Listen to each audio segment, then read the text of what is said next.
Hi everyone. I will try and keep the chat on the right and see it goes up. I would love to hear about the integrating music into maths teaching sometime. And yeah, thank you, James. Right. So hopefully the seminar is going to assist you with how you go about planning, or at least start planning your research. It is a very, very, very brief, very superficial introduction to experimental design, and how you should go about turning your research problem statements into preferably well-designed experiments with statistically testable hypotheses. These slides are actually almost entirely prepared by Professor Booth. Tony apologizes profusely. He was meant to present the session. He can unfortunately not present it because, like most of the deans, he's running around doing 100 million administrative things this afternoon. It's also a little strange because I am a statistician of sorts. I don't know if I'm really still a statistician, but anyway. And I don't normally get involved in this side of the research. I normally get students when it's too late. In other words, they've already collected their data and they come to me to try and save the project. So this is a fabulous opportunity and I'm looking forward to it. Please shout as I'm going along if you have questions. So very briefly, postgrad students are meant to somehow quickly and very effectively figure out experiments and how you set up experiments, how you go about collecting data, preferably properly for these experiments. And then based on these particular data, how you draw a conclusion, and very importantly, how you write up that conclusion in an appropriate way. And in amongst all of this, generally, almost without fail, some stats sneaks in. So what I've done on the next slide is I've just put together some of my favorite applied kind of statistical texts. I have to emphasize I am not an applied statistician anymore. But ZAR is probably, of all the applied textbooks I've read, ZAR is, if you ignore the maths, and please be aware the older editions of ZAR make use of very, very different notation. So just grab a newer one from the library, please. The old ones will confuse you because X is not what you think it is. So ZAR has exceptionally well described applied statistical techniques. The Logan text is a very good R book, and I realize R is the big new hot topic. And I'd like to emphasize that I know nothing about R, and Professor Gambiza will not comment. No, of course I know about R. And then very importantly, there is some software on campus called Statistica. Now, there is absolutely nothing wrong with Statistica. It's really, really good software. And those notes, Hill and Luiki, I think that's how you pronounce it, those are more than notes. They're an exceptionally good textbook. They're available online and in the library. And then there's the bioscience and microbiology manual that I really enjoyed because I've done a little bit of work with the bioinformatics students. The next two are websites. The UCLA website is really, really useful in terms of choosing what statistical test you might want to use before you collect your data and after you've collected your data. It's a really nicely and simply written interactive kind of tree type system. And then in the custom insight page, there's some clever advice on how to go about designing and choosing sample size in particular, which is very important. So at Rhodes, very quickly, you must learn to plan and manage and conduct your research in an ethical way.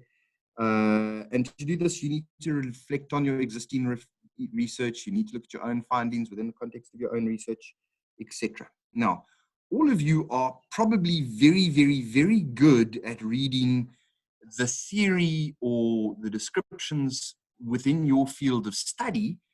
And I'm almost certain that most of you skim over the stats sections.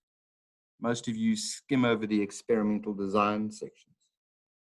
And the problem with that is it generally leads to absolute disasters. I can tell horror stories of students who have finished collecting all their data. They and their supervisor have come over either to see myself or previously Professor Radloff. and we've had to unfortunately send them back to the field to collect data. One of those students, it took another year. One of those students, it took another 2 years. So it is important. It is critically important that when you are doing your literature review, you do take the time to read through the experimental design and what statistical tools and techniques did they use to assess their hypotheses. I like to encourage people to keep a statistical journal or notebook. Excuse me, sorry, that's my smoker's cough. Don't panic. I'm old school. I like to print papers. I like to write on them with a pen. Most of my students are new school. They like to write comments in PDF, and then you can search through your comments using Mendeley or whichever of your reference managers you are using.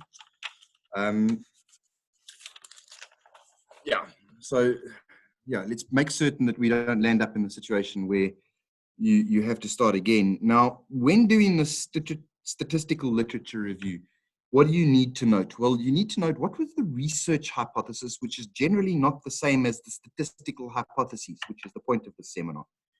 They will often comment about how many participants. So what is the size of the sample? Were there any issues about the size of the sample? They will clearly identify the variables that they have used. What have they measured? How did they measure things? What experimental design did they use? So statistically, did they measure the same person many times? Is very different to measuring independent or different groups of people. So please just note that information. Keep track of it because it is going to be critically important as you go along. Now, I have always suggested that if students are unable to, while standing around a braai or whatever it is you guys do in your pastime, chatting to your friends, if you can't explain your research in plain, simple English to your colleagues, to your friends, then you haven't really understood your problem. And you need to go back to your literature and sit down with your supervisor over a cup of coffee and just thrash it out. You need to be able to explain it in plain, simple terms. What am I trying to do? The next tip is that statistical textbooks, especially the ones written by statisticians for statisticians, never have an informative title. The chapters are often very not helpful. You need to make use of the index, and I don't mean to be rude, but the index is the list of keywords at the back of the book. The next thing is you do need a very basic understanding of statistical techniques. I don't mean the statsy stuff that we study, so not the maths, but you should understand when a technique can and or cannot or should not be used. We refer to those generally in statistics as the assumptions. Now, there are a number of other research methodology resources in the library. The first one on the top there, if you are conducting a survey, the Think, it's not just one book, it's a series of books. It talks about how to set up a questionnaire, how to structure a questionnaire properly, how to administer a questionnaire, what to do when you get the results back. And before all of that, it also discusses very well how to turn your research question into statistically testable hypotheses in plain, simple English. It is probably one of the easiest to read and understand texts. It's a little bit simplified in places, but it's a really good place to start. Tony recommends the Research Method online course notes from Arizona State University. And then we both really enjoy Creswell's research design, qualitative,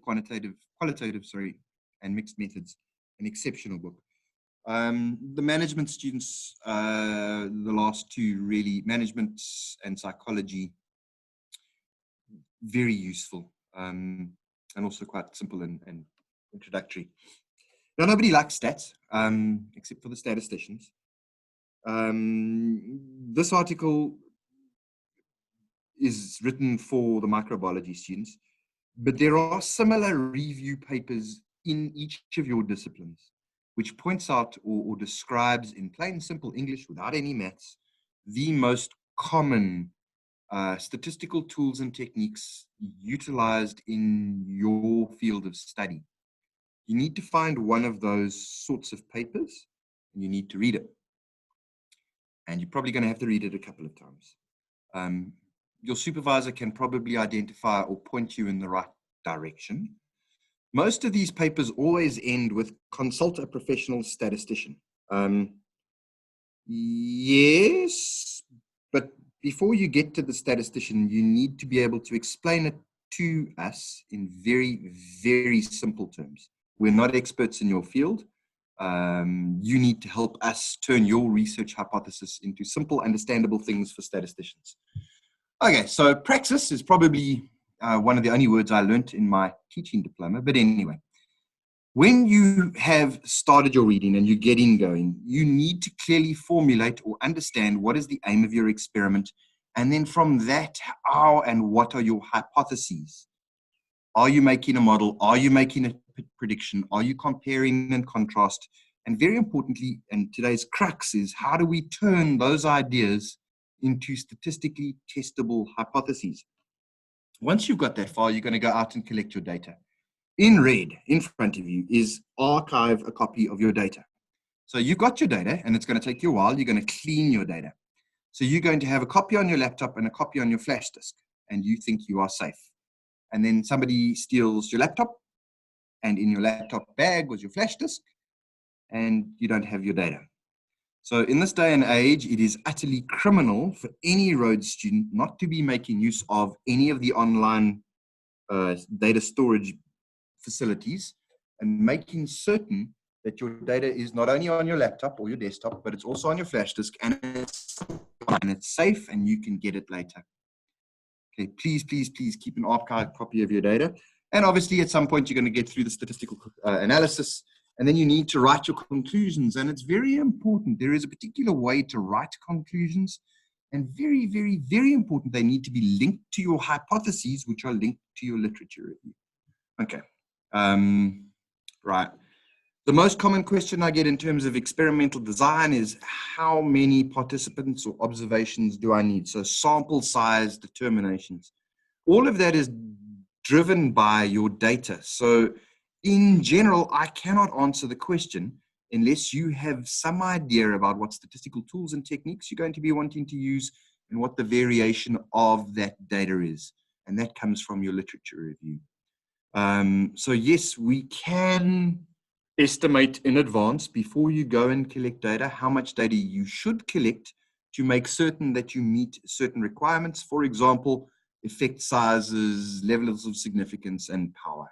Okay, so this is something else to just remember. Please remember to understand that you need to optimize your sample size before you collect data.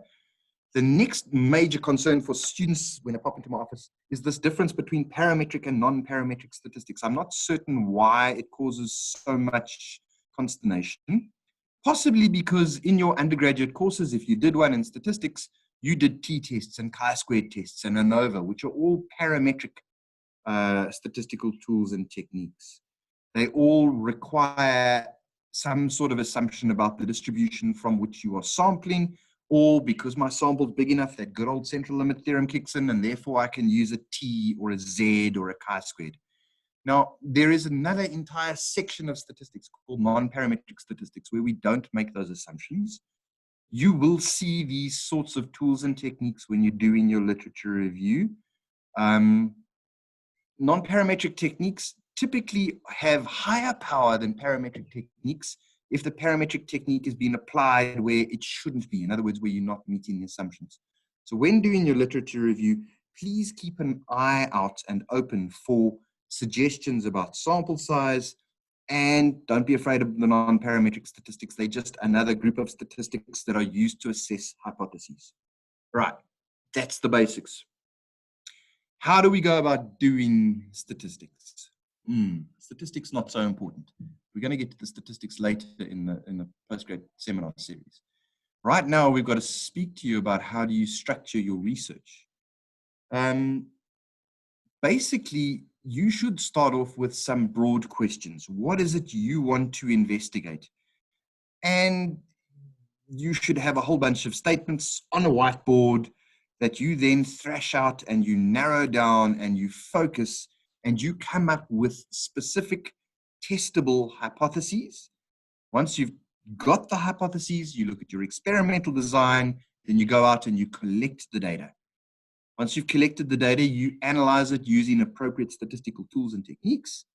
Based on those results from the statistical analysis, you are going to reach conclusions. And very importantly, those conclusions must lead back to your original broad questions. So very simplistically, there are two types of research questions, the qualitative and the quantitative. Now,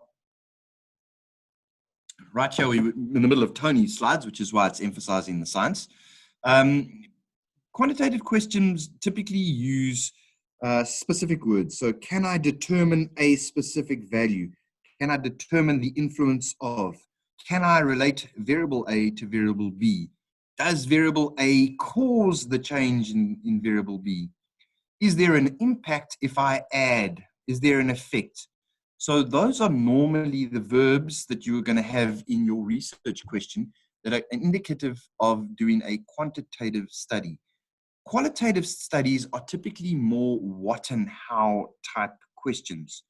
Now, Tony says those are MSCs in science. I'm not going to disagree with the dean because, yeah, let's not disagree with Tony. He's not listening to this, so we're safe, right? The MSc and the PhD in here, don't worry about them. They mean nothing. So here's some simple examples. How do women in the psychology department, how do they describe their decision to return to university? So most psychology students finish their masters, go away, do a couple of years of work, and then decide to come back to do or to pursue a PhD. Not all, but some. So that is your research kind of question. Can I describe their decision? Right? A common one in the education field is, how does critical thinking ability relate to students' achievement? That is one of my common questions, especially with our students. How important is critical thinking? Does critical thinking relate or turn into student achievement? What do pharmacy students adopt to make sense of their experience in pharmacy? Right? What is the effect of moisture in terms of growth? So those are all good examples of research questions. These are the broad, very non-specific questions that I would be asking for my master's or PhD study or postdoc study. On the next slide, there are various definitions of hypotheses. Now, a hypothesis is just a very specific, if you take Tony's kind of interpretation, a specific statement of a fact. It is just a formal statement, and typically they are that I expect there to be a relationship between two things, or the overall average moisture content in a plant is some specific number. Okay? A hypothesis is just, in English, a statement of a fact. We often, or we always have to try and turn these hypotheses into our research program, right? So this is what research design is really about. Now, it is important before you get into trying to develop your research methodology that these statements are very, very specific. You have to be able to write them down very simply. And Tony identified three key kind of steps. They must identify the research objectives. They must very specifically come up with key concepts in terms of your research. And sometimes, well, always, there must be a relationship between these specific hypotheses and your overall research question. And ideally, you want to pick them up in your literature review as well. We can't do a scientific experiment unless we have very clear, very specific hypotheses. So very clear, very specific statements of some or other fact. Okay, now, how should you be discussing your research question, and how are you turning it into a hypothesis? Well, it's a discussion with yourself where you're taking a guess, you ask a question, you go and do your literature review, you whittle that broad question down into a very specific statement And subsequently, you're going to conduct an experiment. So you're going to design your experiment, collect the data, do a statistical analysis, make a conclusion, and then repeat the cycle. The cycle relies on your very specific hypothesis being related to your research question. And you might need to generate many or more than one specific research hypotheses to investigate your research question. This is also something that you should thrash out with your supervisor, please, before you actually go and write it down. Do have a long discussion with your supervisor over a cup of coffee. Okay, so a hypothesis very simply is a statement, okay? It doesn't have a question mark at the end of it. It is a statement. I believe that the earth is flat. It can be tested. Well, very simplistically, I can presume that the earth is flat. I can then go and measure gravity, and that is my test, right? Hypotheses are, in science anyway, not moral or ethical questions, and they have to be very specific, and generally they're a prediction of a consequence, not a question. Tony's been more philosophical about things here than me as a simple statistician. I think of a hypothesis as a very, very clear, concise statement about everything in a population. A population is the set of everyone. Okay. There are some nice examples. So, Professor Gambiza has decided to stop working in environmental science, and he's decided he wants to go and work in a zoo, and he's in charge of nutrition, and he's looking at the nutrition for a couple of monkeys, and he has to determine what fresh leaves they need as part of their diet. Okay. There are 5 different types of leaves. We've labeled them 1, 2, 3, 4, 5, or A, B, C, D. Now, Professor Gambiza believes that in the wild, monkeys eat mainly type B leaves. Okay. But he also suspects that they're only eating type B leaves because they feel safe while they're in the specific tree. Okay, so if they were eating in tree A, C, D, and E, they would feel vulnerable to some form of predation. So, for example, there are not as many leaves in those trees, so they feel more exposed. Okay, so my research question here really is around, okay, I'm interested in what monkeys eat. Is it more of type B? And secondly, is it type B because they feel less vulnerable? So there are lots of very interesting sort of questions we can ask in this scenario. So we're going to start off with, I'm going to design an experiment to find out specifically which type of leaf the monkeys actually eat. Okay. Let's have a look at some of the scenarios Tony has proposed. So I'm going to get a couple of these monkeys and I'm going to offer them a choice. I'm going to put 5 leaves down on the floor. What is my hypothesis? Well, I'm hypothesizing that given the choice of 5 different types of leaves, they are going to prefer type of leaf B. Okay.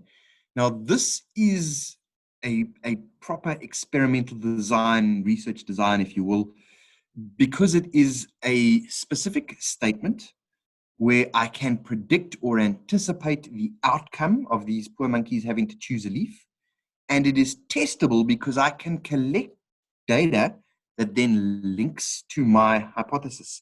So I can count the number of times the various monkeys ate or didn't eat leaves of type B, and I can do some sort of statistical analysis of this.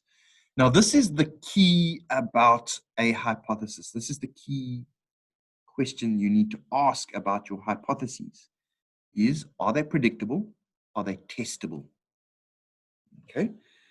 Let's have a look at a couple of hypotheses that are not predictable. I'm just going to move the Zoom chat a little bit. There we go. Right. So what about my hypothesis is when offered all 5 types of leaves, the monkey will preferably eat the type that they like the best. Well, it's sort of predictive, but it doesn't satisfy the second criteria, right? I don't know, and I don't know how to collect data that'll allow me to test whether it's true, okay?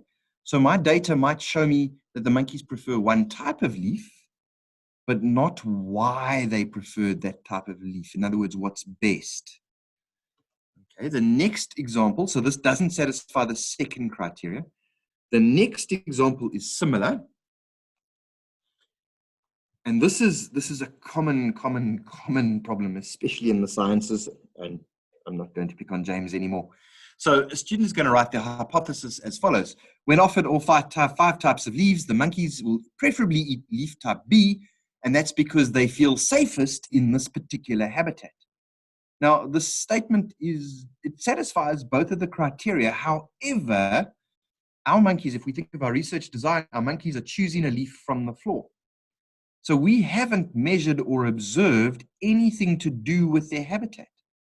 So I can't tell whether they're liking leaf type B or not liking leaf type B because they feel safe. All I know is that they are in a room and they are choosing leaf type B or not leaf type B. So we have to be very clear on the testable situation.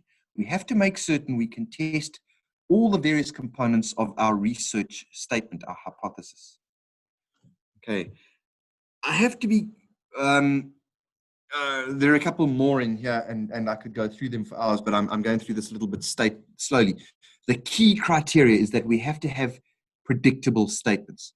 What I've done here is I've added a little bit to Tony's slides. So just to be clear, in statistics, we talk about the null hypothesis H0, and we talk about the alternative hypothesis, or preferably the research hypothesis, which is either denoted as H subscript 1, H subscript A, or sometimes H with a little a subscript, right? Now, in statistics, we like to think of the alternative hypothesis as the research hypothesis, right? Which is typically the changing hypothesis. So there is a relationship between variables. There is a difference, and these differences are not due to chance. The null is the default hypothesis, right? It's that there is no relationship, that things are all equal. And how we formulate hypotheses depends on whether we're doing qualitative or quantitative research. Now, these are research hypotheses for quantitative research, please. I have copied and pasted from the second year slides. We always like to focus on the research question, the research statement, the belief. So the research hypothesis is always a change or a happening. So for example, the average IQ of students is increasing, okay? Or the average, I don't know, length of time that students are spending studying is decreasing, okay?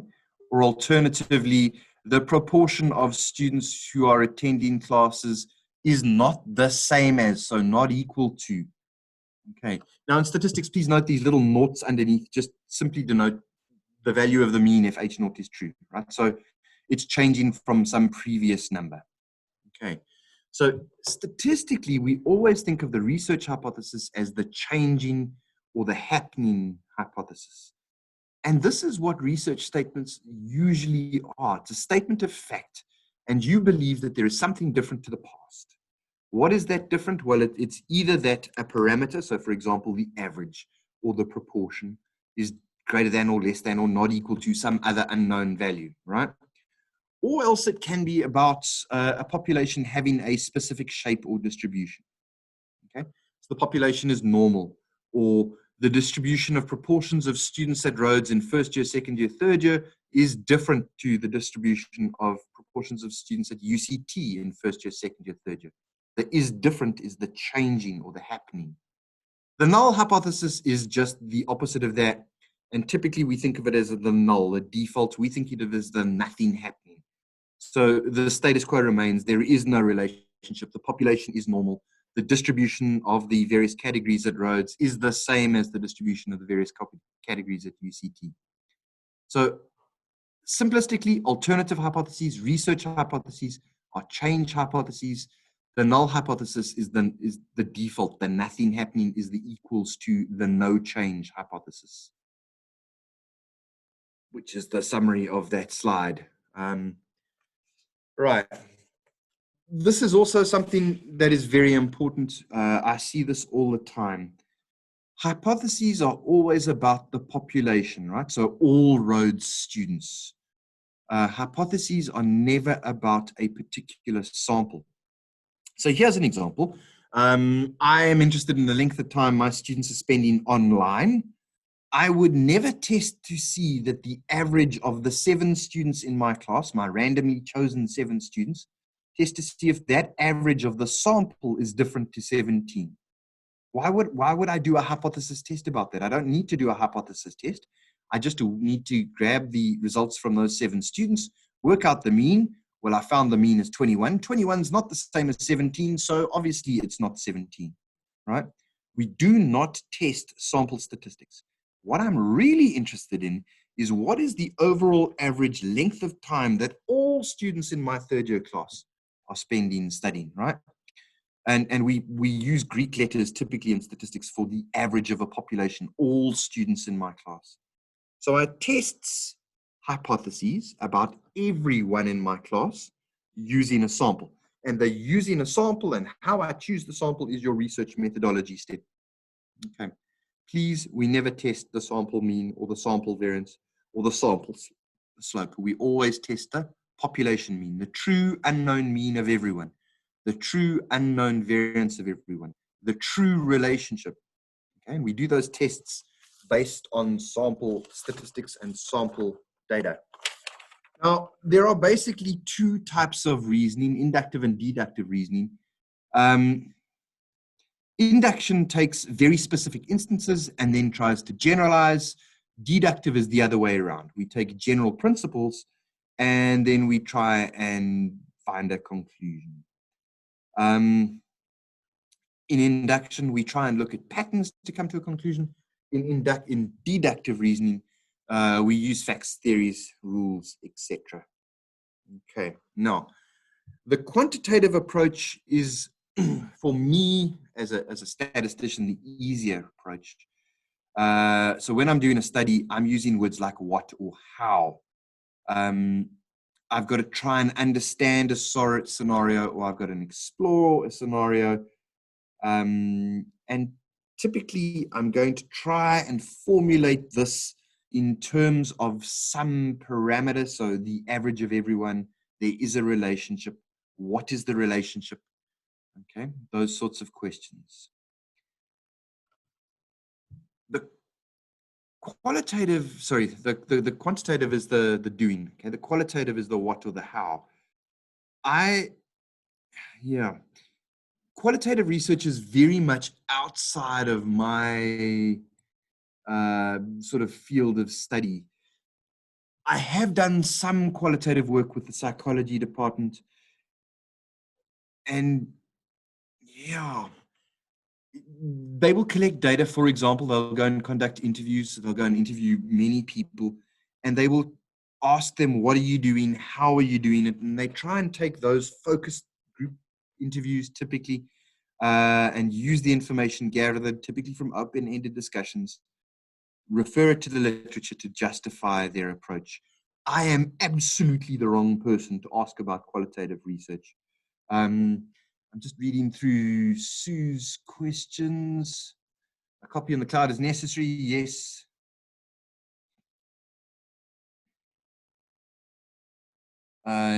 So moving from broad questions to narrow questions, yes, you need to do your literature review. What is everyone else doing? They have to tackle up to the data before finalizing the questions, very definitely. So if you are doing a PhD, you have to make absolutely certain before you start collecting data that somebody hasn't published that research with exactly the same experimental design. So you have to be up to date with your research, with your literature review. Yes, up to date with the literature, definitely. Qualitative data, more inclined to use theory. Yes, definitely. So this is where the statistician card helps you. So in your qualitative studies, you will use your theory to come up with a model And then you typically will go and chat to 5 experts in the field, and then use how they discuss and how they describe what they are doing and how they are doing it, and see if they are doing what you expected. In other words, are they following the model that you've generated based on your literature review? Sue is definitely a better person to chat to about qualitative research. And yes, you often cannot write down the qualitative data in a very simple statement. Sue's going to chat about the qualitative approach properly at another time. The quantitative approach is really around this writing very simple hypotheses, designing the quantitative, yes, is very simple hypotheses, very specific hypotheses, testable propositions, right? And typically based on the theory, or always based on some sort of theory. They don't always involve an independent and a dependent variable. So students get confused. So very simplistically, my student stats marks depend on, for example, the amount of time they spend studying. So the dependent variable in this scenario would be their mark, and the independent variable would be the amount of time they spend studying. But there are testable hypotheses where there is no independent and dependent variable, right? So the previous scenario was a regression or a chi-squared type approach, depending on how we've measured the data. What about if I'm measuring a treatment for the COVID virus? I have a control group and I have a treatment group. Neither of those is independent or dependent, right? They're just different groups. Be careful. Everyone seems to think for some reason that there always has to be an independent and a dependent variable. Sometimes they're just groups. Okay, so we are all getting ready to lock down. So we might want to ask our students in micro to do an analysis of 2 different drugs and their effect on the COVID virus. So my research statement would be, I have 2 drugs and I am believing that they have a different effect. So that is my research hypothesis, my alternative hypothesis. There are 2 drugs and they have a different effect. The alternative hypothesis is the changing, the doing. There is a different effect. The null hypothesis, the null and nothing, there is no difference. James has just commented, in the real world, we use mixed methods. Yes, definitely, James. Let's not talk about mixed methods in this introductory seminar. So what James is saying is, for really proper research, you should have a mix of qualitative and quantitative research. And James is really, Professor Gambiza, sorry, James. Professor Gambiza is really good at that mixed approach to experimental design. Okay, so there's a simple example. I'm presuming that there is an effect from the 2 drugs, the null hypothesis that there is no effect. In statistics, the null hypothesis, when we do a hypothesis test, we use the null hypothesis, the default statement, to work out something called the test statistic. And once we've got the test statistic, we compare and contrast it to some sort of research critical value to come up with a conclusion, right? So you do need to understand that the null hypothesis is important. Basically, I'm going to assume something. I'm going to assume the null hypothesis is true. I'm going to collect data. I'm going to do a calculation. Now, if my calculation gives me essentially a silly answer or a ridiculous answer, then my initial assumption, which is about the null hypothesis, must not be correct. So in statistics, we either reject H0 or we do not reject H0. Please, you never, ever, ever accept anything a statistician tells you. Okay, we either reject H0 or we fail to reject H0. Okay. Okay. Our decision step is always about that null hypothesis, that assumption we made, right? So I either reject H0 or I fail to reject H0. But my conclusion is always written about my research hypothesis, my alternative hypothesis. So when I write a conclusion, it always starts with, well, this experimental design and these particular data. So my conclusion is always, these data provide either enough evidence or do not provide enough evidence and then I describe my alternative hypothesis. So when we get to the stats part, when you all come and learn either some R or some Statistica, I will go on and on and on about this for hours on end, right? When we do a hypothesis test, statistically, we assume H0 is true. We do a calculation, and then we either get an answer that's reasonable, in which case we fail to reject H0, or we get an answer that's not reasonable, in which case we reject H0.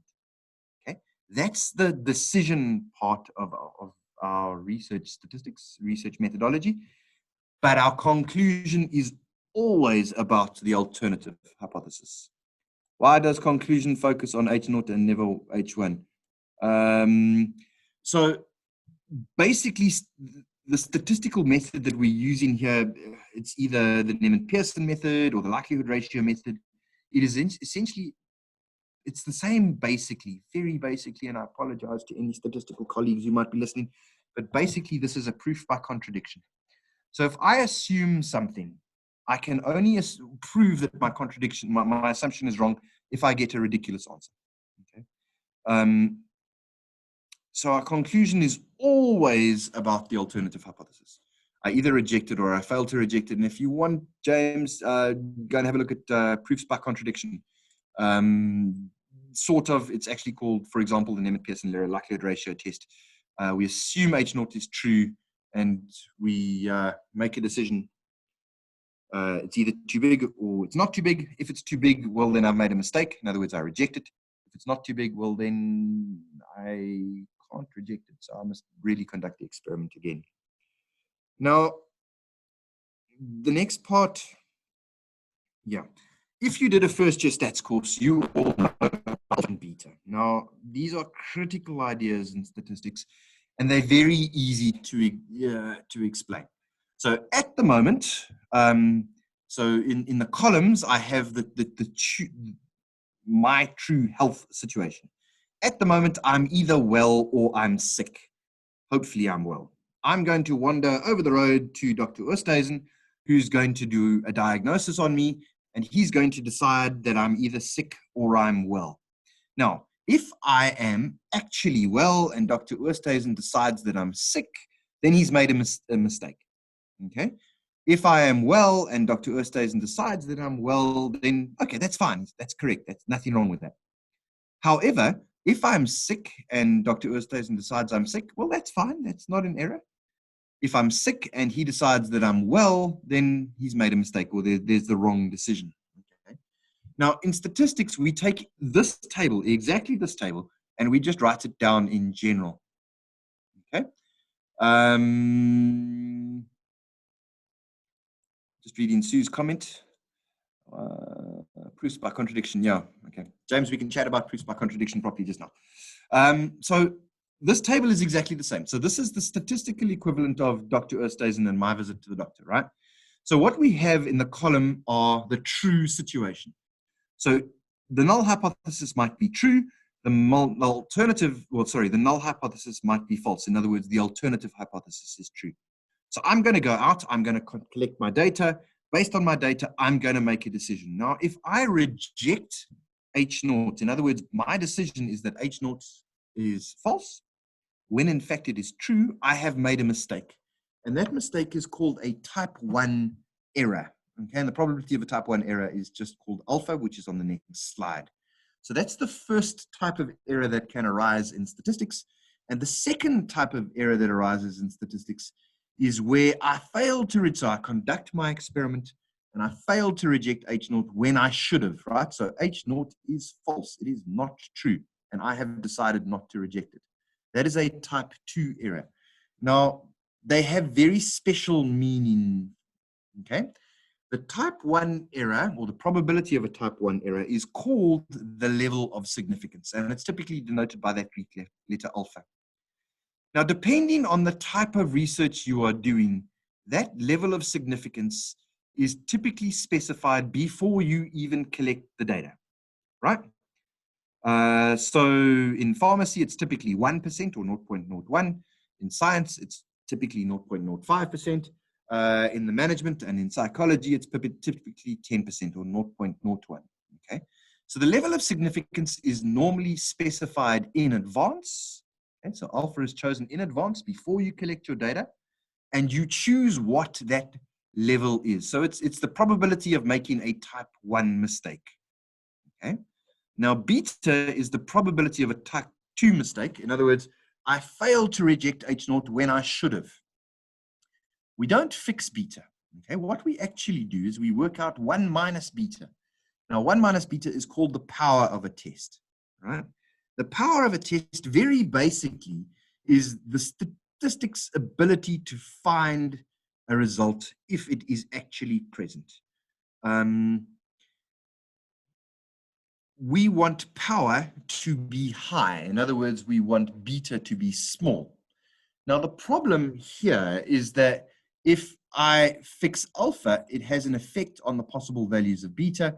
And if I fiddle with beta, then it has an effect on the level of alpha, right? So mathematically, alpha and beta are actually mathematically linked, which means that the level of significance and the power of a test are mathematically linked. So often when we're talking about the design and analysis of an experiment, we have to be very, very careful. Obviously, we want to minimize both alpha and beta. But if I go about minimizing alpha, while minimizing alpha, I am typically increasing beta, right? They have an inverse relationship. You can think of a seesaw. As alpha goes up, beta goes down, and vice versa. So we typically fix alpha, and then based on alpha and other things like the size of the sample and the type of analysis we're going to do, we can tell you in advance before you collected your data what the power of your test is going to be. In other words, what's the chance of me finding a result if it actually is present? So this is all about, you'll see in your literature review, people will speak about effect sizes. So the size of the sample, and the effect size really is having its biggest effect in terms of power. Now, how do we go about minimizing the chance of making a type 1 and a type 2 error? Well, it's all about your literature review. Tony says, read, read, read. I'm going to say read and read and read some more. You have to ground your research question in terms of the current theory. And as Sue said earlier, it has to be up to date. You need to be aware of any of the assumptions, and sometimes they're implicit.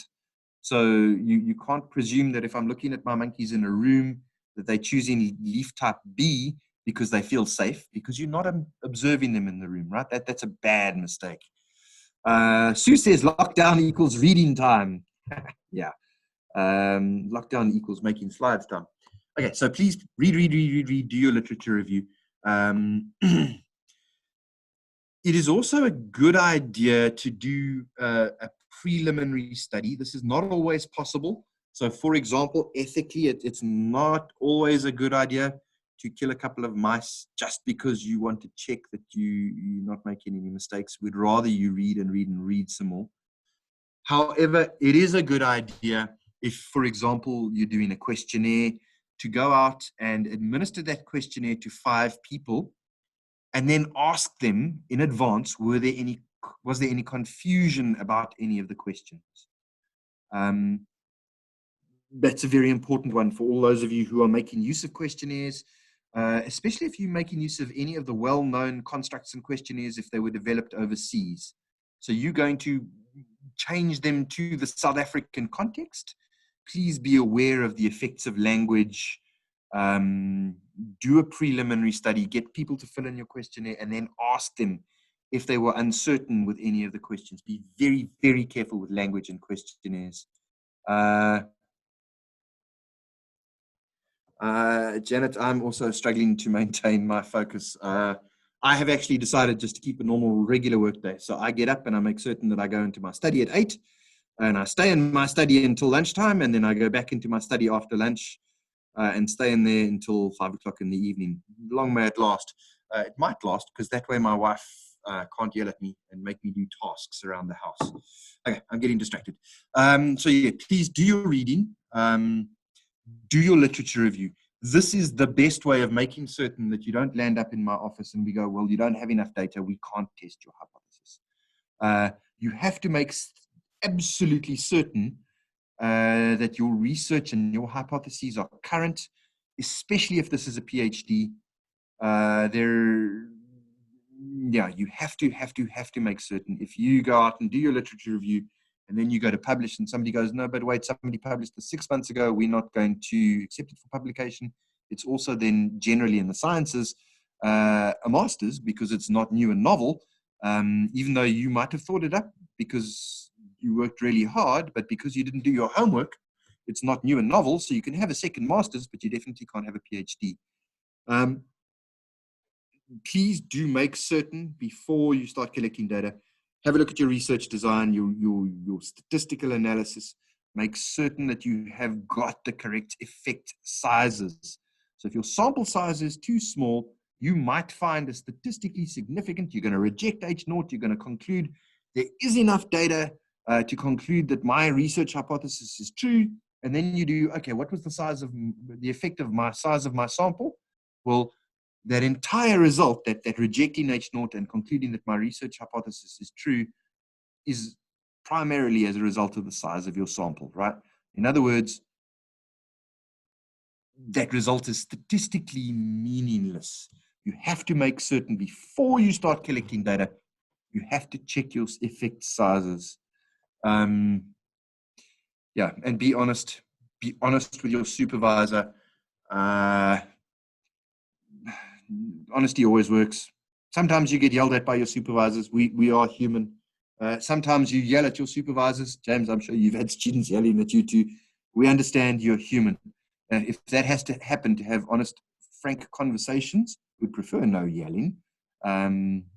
It's the best way of making certain that you don't get to the end of this and you don't have a PhD level thesis, or you don't have a master's. You've got 3 weeks of lockdown. That Cresswell book is available. I accessed it via the library this morning briefly. He really does explain far better than I can. Tony would have been better. Tony's had years and years of turning an idea, a research question, into specific testable hypotheses. For me as a statistician, a hypothesis is a statement about a population parameter. So about a mean, about a proportion, about a couple of different means from different populations. Or it's a statement about something has a specific distribution or a shape. Okay. It is a very specific, testable statement. And if you set up your hypotheses critically and carefully, and there are typically more than one testable statement to go with your research question, your write-up and your statistical analysis just follows it. It really is, if you've done this step properly, everything just follows nicely and easily, except nothing in a PhD is easy. I've started 3 times. All 3 times I've gotten bored, and I have no intention of starting again.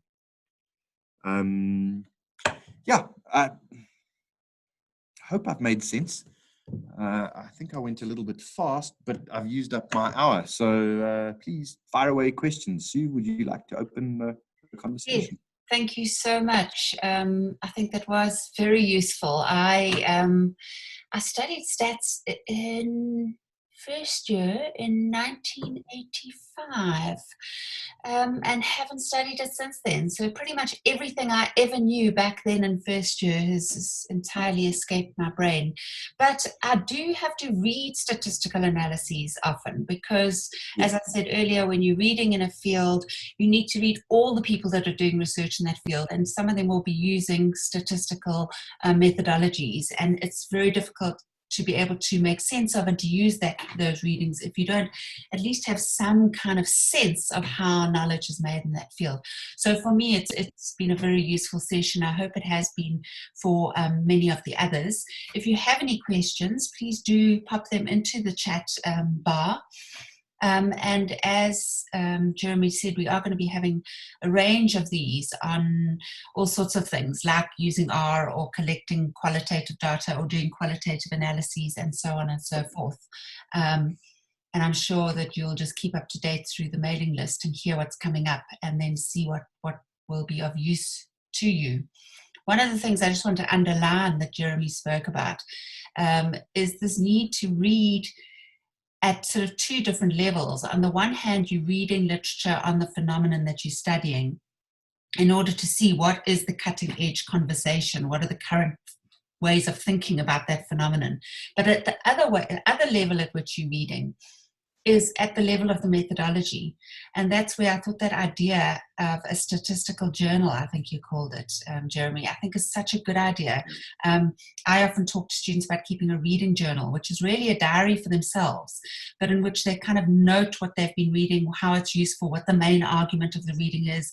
And I think doing this, reading not just for content, if you will, but for the methodology, and asking yourself, why did this researcher in this article have a sample of such and such a size? Or why did this researcher use this particular statistical analysis instead of that particular one? Or have a look at their null hypothesis and their alternative or research hypothesis and look at the wording there. So that it's almost like we read at a very meta level to break down how other people have done it. We find almost always when a student comes in, if we can understand their question as a statistician, it's typically a well-known, well-used statistical methodology. But the difficulty for us as statisticians is understanding the application, the context. So you've got to really break it down into small, simple words for us to understand. I can absolutely assure you that 90% of the time, the tools you are needing have been used within your discipline. They should be cropping up in your lit review. Right. And if they're not, you should be very careful before you collect the data. Absolutely. So, I mean, there may be a good reason to venture into brand new territory and, hey, you might win the Nobel Prize. But for 99.9% of us, we should be, even the formulation of the hypothesis should sound very similar to the stuff we're reading, because those are the people that are working in the field. Definitely. And then I see James. Yes.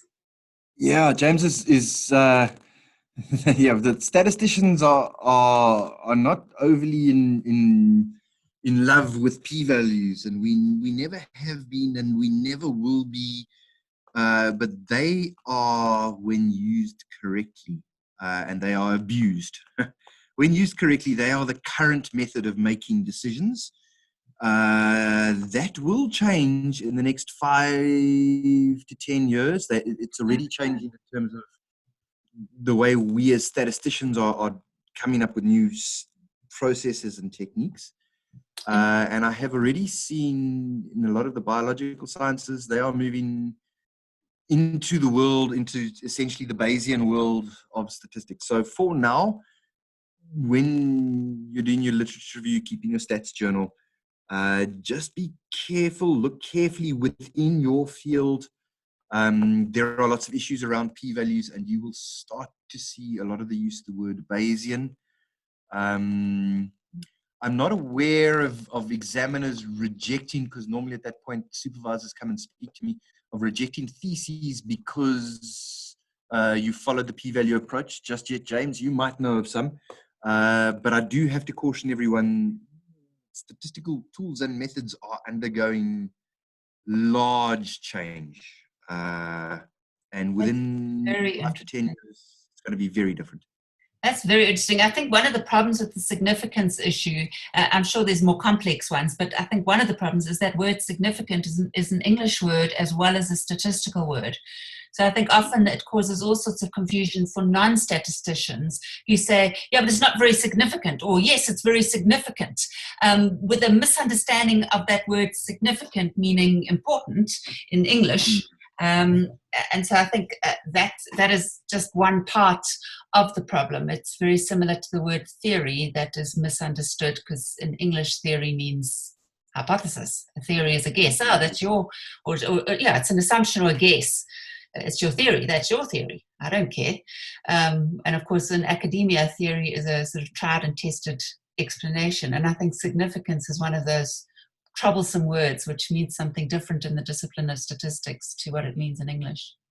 It definitely does, but there's a huge philosophical discussion around not only statistically significant, but also how and when we should say statistically significant. Yeah, p-values are frankly James, probably going to be gone in 5 to 10 years' time. It might take a bit longer to roll out to all the disciplines. And what did you say the other is? Bayesian. Bayesian statistics, yeah. Okay. Well, thank you very much, Jeremy. Paradigm. I know that people are leaving and saying goodbye to me, so I know that we said we'd be finished at 5. Jeremy, thank you very much. I certainly learned things today, and I will be reading up on why the significance thing is dying. I like the idea that a field such as statistics is one of such flux. Maybe it doesn't feel so good if you're in the actual field, but it's quite interesting that fields that perhaps from the outside seem to be settled are in fact nowhere close to being settled, and we're constantly learning and changing and improving and moving forwards. So thank you very much. Lots to read up on. Jeremy, we appreciate your time. Thank you everybody else for joining us, and we will see you, those of you who want to join us tomorrow afternoon from 2 until 4. We are doing a Pomodoro session.